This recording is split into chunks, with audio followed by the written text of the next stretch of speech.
Hey, guys. Welcome today on Monday, August the 3rd, 2020. All right, guys. Hope everybody's having a great day. Let me cut the music on up. All right. Now, I don't own any of the rights to this music in this video, but we will proceed on to our today's podcast, which is August the 3rd, 2020. Today, we will be talking about the PPP Part 2. That's the SBA loan that they give to businesses that had a business or had business expenses during the pandemic and after the pandemic. So today, we're going to talk about the eligible qualifications for the PPP. And first, I'm going to start off with a motivational quote, as I always do. So today on August the 3rd, 2020, today's quote is, "The true entrepreneur is a doer, not a dreamer." And that's by Nolan Bushnell. So anyway, I try to give you all some motivation. So we're going to get right into this podcast. All right. As I told you on last week, who qualifies for the PPP? You as a owner qualify for the PPP, the sole proprietor, the LLC, the corporation. All of you all entrepreneur business endeavors can apply for the PPP.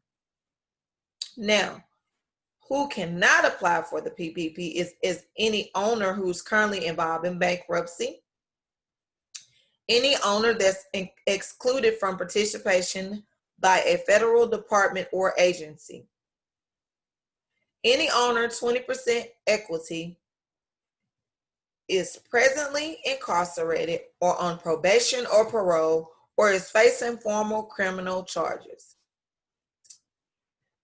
Any owner received a felony charge for fraud, robbery, embezzlement, falsifying loan documents within the last 5 years. So these are people who cannot apply for the PPP.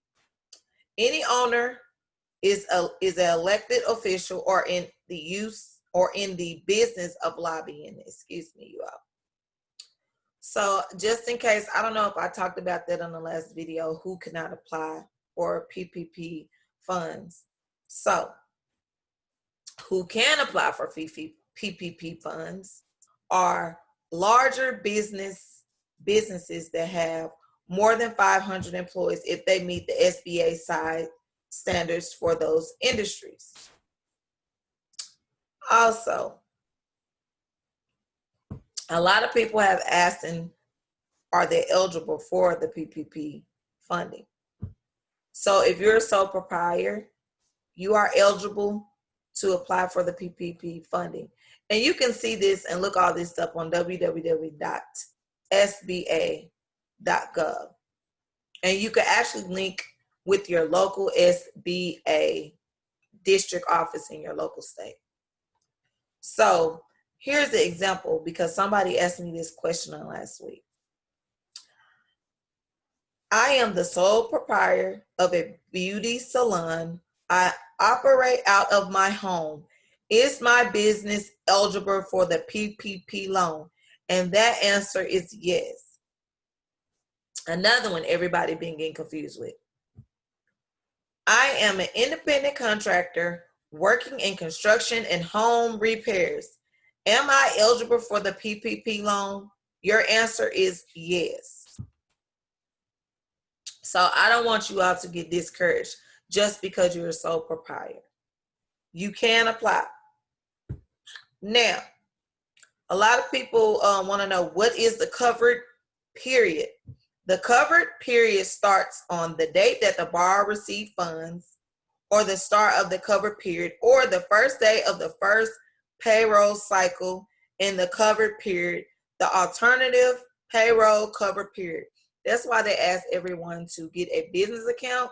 If you're a sole proprietor, you can get a Cash App business account, or a PayPal business account, or an Aslo business account, or just get you a regular business account at Bank of America or U.S. Bank as a DBA under your Social Security number. So once you apply for these funds, they have to be in a business account. They monitorize. They want to make sure that you're using these funds for the right cause. So back to what I was saying. The funds have to be used in a 24 weeks period to be eligible for forgiveness. So I encourage everyone that apply for the PPP to turn around, hurry up, whatever lender that you find that's available, to hurry up and apply for the forgiveness. Okay. On the forgiveness, what amounts can be forgiven? The minimum loan proceeds for payroll expenses at 60%. And I've been posting and giving out a lot of information on this. And so if you have any questions, just email us at dynamicbeing1@gmail.com. So the maximum loan proceeds for non-payroll expenses are 40%. So that would include your business insurance. That would include materials, products that you need, and so forth. If you're a contractor and you were a subcontractor for a cleaning company, if you need towels, all these are expenses, and make sure you keep up with your receipt. Disinfectant spray. Those are just some examples of those non-payroll expenses. Window cleaner, tissue, all these are non-payroll expenses. You need these things to clean your business. If the business that you clean up that don't cover these expenses, you have to cover these expenses, and including your janitorial contract. But that's a whole nother story. But this is just an example. Not an all or nothing to receive at least partial forgiveness. If applicable, the EDIL advance amounts will be deducted for forgiveness amounts paid to lender. So when you fill out for the PPP, if you already got the EDIL, make sure you put that in your application, so you'll know. The SBA reserves the right to make final decisions on your eligibility. So those are some of the things that covers, but like I said, you have to make sure you use those expenses for whatever that the PPP rules and guidelines apply by.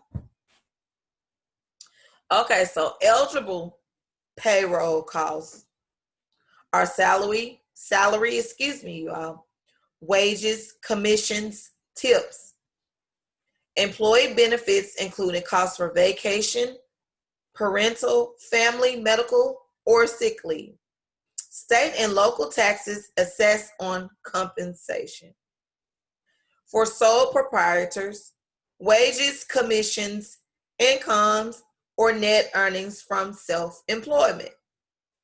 Seasonal businesses, average monthly payroll costs between February the 15th and June 30th.